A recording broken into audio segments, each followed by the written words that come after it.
We were ushered into a waiting speedboat from Bali. Never a dull day. And took a 45-minute ride to Bali's sister island, Nusa Penida. Tickets run 145,000 rupiahs per person, and a variety of tour group packages are also available for single-day trips. Be prepared to be swarmed with hungry taxi drivers. Okay, good. Thanks, man. We're just right up here. Hi, bro. Are you looking for a taxi? Nusa Penida is an authentic, wild, rugged island, with the west side being the closest and most popular for tourists. The east side is a little more untouched, but boasts the same natural beauty as the west. We stayed at the Akatara Hotel, which was a short walk from the beach where we were dropped off by the speedboat. The property is only a couple years old, with modern decor and basic amenities. The one downfall, though, is that the Wi-Fi in our room was almost non-existent, but it wasn't a huge issue for us. However, if you're a digital nomad or have work to do, you might want to consider this. We hired a driver from the hotel and negotiated an 800,000 rupiah tour of the island across 2 days, starting with the east side on day 1. We normally rent motorbikes to explore areas on our own, but given the fact that Nusa Penida is still developing and the roads are very narrow and in poor condition, I recommend hiring a driver.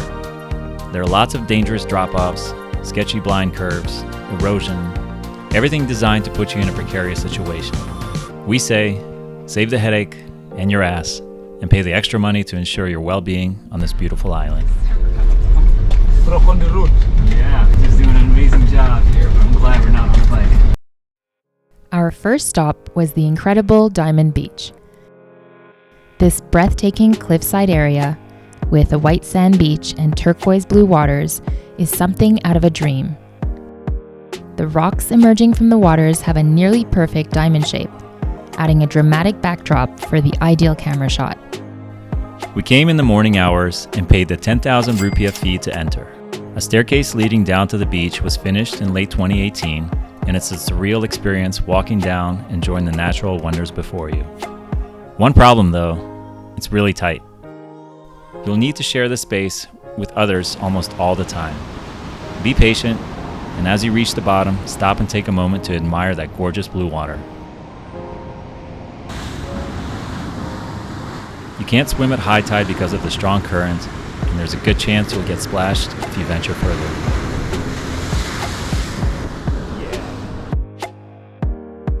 Going up is a tall order here. It's basically a one-way road, up or down, and patience becomes a virtue on these makeshift stairs.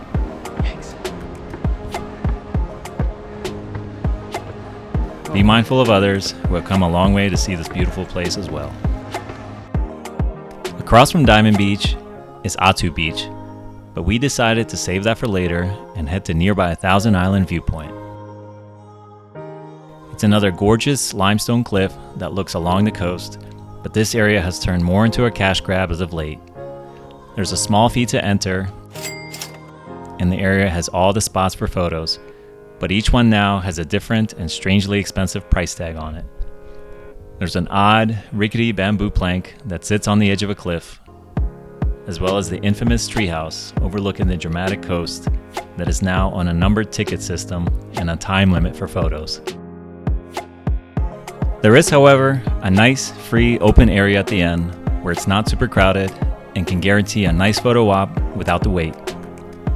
Trekking back up the stairs can be quite a challenge, but just know that a huge coconut is waiting for you at the top. We kept our entrance ticket and returned to Atu Beach for our last stop of the day. This great swimming beach has several warungs, lounge chairs, a swing for photo ops, and looks out toward a very distinct rock formation. It's a nice place to just kick back and relax, but be sure to save some energy for the climb back up those stairs.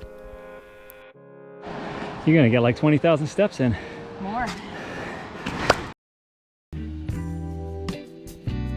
For the best dining on the island, we went to Penida Colada. This is a nice beachside restaurant with fairly reasonable prices and friendly staff. The menu is varied and also offers vegetarian options. We'd also suggest Warung Longto for even cheaper prices and great Indonesian comfort food. For day 2, Putu drove us to the west side in the early morning hours before the midday crowds began to arrive. So we had this ultra-popular area almost all to ourselves. Here is where the gorgeous, postcard-worthy Kelingking Beach is found. This area is well worth the hype and gives you a sense of scale like no other place near Bali. It's known as T-Rex Beach because the coastline resembles a T-Rex head. And although there are barriers and guardrails, it's totally not ideal for young children or the elderly to attempt going down. You can hike along the spine of the cliff. Are we doing this? Yeah. All the way? Already done here. All the way. No way. And into the beach below. But again, be highly aware of your footing. We did it! On the beach, there's a guy selling beer from a cooler, which is the best kind of reward. And while this beach may look stunning, make no mistake that the strong waves can take all your belongings in an instant. Just had an unfortunate turn of events. A lot of stuff just got washed away, so keep all your stuff away from this water because these waves just come in without any predictability. After Kelingking Beach, we continued on to 2 smaller sites known as Angel's Billabong, which is a natural infinity pool, and Broken Beach, which is a cove with an archway. You can also do some manta ray spotting in this area or just cool down with a fresh coconut. Our final stop for the day was Crystal Bay. Judging from the sheer amount of cars here, we knew it was going to be popular. This is like spring break or something.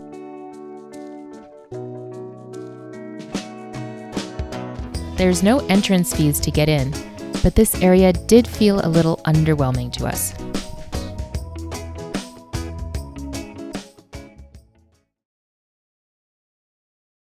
Day 3 became a dive day. There are about 30 dive sites around the island, and it's a popular destination for world-class diving. I went with the guys at Blue Corner Dive Shop to see for myself. Blue Corner Dive Shop coming to the rescue. At a cost of 1.3 million rupiahs, we dropped into the blue.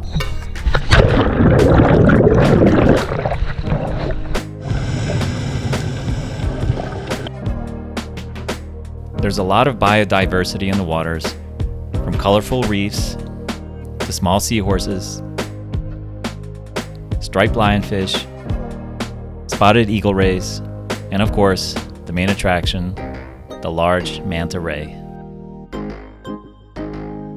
Seeing these creatures with my own eyes is something I can't fully explain. They're graceful, otherworldly, and just completely take your breath away. No pun intended. It was absolutely worth it to see these creatures underwater and put an exclamation point on our trip to Nusa Penida.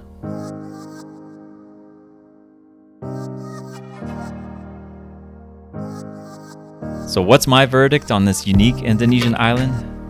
Given its charm and jaw-dropping landscapes, Nusa Penida is definitely worth visiting. It's a stunning, rugged destination that is still up and coming, but with its increasing popularity comes increased crowds and increased traffic. Does Nusa Penida appeal to you?